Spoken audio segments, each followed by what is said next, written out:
So వెలాసిటీలో వచ్చే చేంజ్ని acceleration అంట. ఇప్పుడు నేను ఒక క్వశ్చన్ అడుగుతాను చూడండి. వెలాసిటీ 0 అయ్యి ఒక బాడీకి యాక్సలరేషన్ ఉంటుందా? వెలాసిటీ ఏమో 0 అయిపోవాలి, కానీ బాడీకి యాక్సలరేషన్ మాత్రం ఉండాలి. అలా ఉంటుందా? ఉంటుందా? ఉంటుంది. ఉంటుంది. సో ఎలా ఉంటుందో నేను 2 ఎగ్జాంపుల్స్ చెప్తాను చూడండి. ఫస్ట్ ఎగ్జాంపుల్ ఏంటి అంటే, ఇది ఎర్త్ సర్ఫేస్. ఇక్కడి నుంచి నేను ఒక బాడీని పైకి ప్రొజెక్ట్ చేశాను. పైకి వెళ్ళే కొద్దీ దాని వెలాసిటీ ఏమవుతుంటుంది? డిక్రీజ్ అవుతూ ఒక సర్టైన్ హైట్ దగ్గర వెలాసిటీ మొత్తం 0 అయిపోద్ది. వెలాసిటీ మొత్తం ఏమైపోయింది? కానీ ఎర్త్ ఏం చేస్తుంది? ఆ బాడీని దాని వైపుకి అట్రాక్ట్ చేస్తుంటుంది. అంటే యాక్సలరేషన్ డ్యూ టు గ్రావిటీ ఉంది కదా. అంటే వెలాసిటీ ఏమో 0 అయిపోయింది, కానీ యాక్సలరేషన్ డ్యూ టు గ్రావిటీ మాత్రం దాని మీద యాక్ట్ చేస్తూనే ఉంటుంది.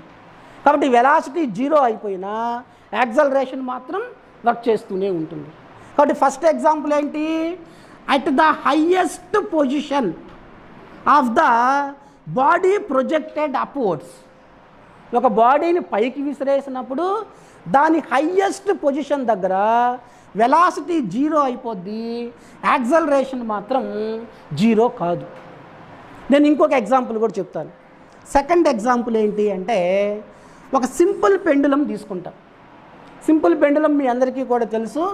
ఒక బాబ్ని, మెటల్ బాబ్ని ఒక థ్రెడ్తో సస్పెండ్ చేస్తాం, వేలాడదీస్తాం. దాన్ని సింపుల్ పెండులం అంటాం. దీన్ని ఒక వైపుకి పుల్ చేసి లీవ్ చేస్తాం, ఒక పక్కకి లాగి వదులుతాం.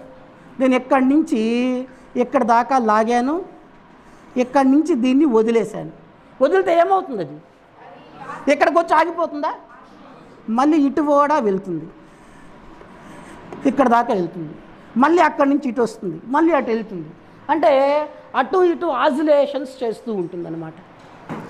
ఈ పాయింట్ని మీన్ పొజిషన్ అంటాం. Mean position. ఈ పాయింట్ని ఎక్స్ట్రీమ్ పొజిషన్ అంటాం. ఏమంటాం దీన్ని? Extreme position. ఇక్కడ నుంచి ఇటు వైపుకు వెళ్ళే కొద్దీ వెలాసిటీ తగ్గుతూ ఎక్స్ట్రీమ్ పొజిషన్కి వచ్చేసరికి వెలాసిటీ మొత్తం 0 అయిపోద్ది. ఇంకందుకని ముందుకు వెళ్ళలేక అక్కడి నుంచి బాడీ ఏమవుద్ది? వెనక్కి వచ్చేస్తుంది. అంటే ఎక్స్ట్రీమ్ పొజిషన్ దగ్గర వెలాసిటీ 0 అయినప్పటికీ దాని మీద మాత్రం acceleration due to gravity act చేస్తూ ఉంటుంది. ఎర్త్ ఏం చేస్తుంది? దాని వైపుకు లాక్కుంటూ ఉంటుంది. అంటే acceleration due to gravity act చేస్తుంది. అందువల్ల ఇది మళ్ళీ వెనక్కి వస్తుంది అన్నమాట. కాబట్టి ఎక్స్ట్రీమ్ పొజిషన్ దగ్గర వెలాసిటీ 0 అయినా యాక్సలరేషన్ మాత్రం 0 కాదు. అలానే highest position of the vertically projected body velocity becomes 0 but acceleration does not becomes 0. So ఆ 2 ఎగ్జాంపుల్స్ దగ్గర వెలాసిటీ 0 అయినా యాక్సలరేషన్ మాత్రం 0 కాదు.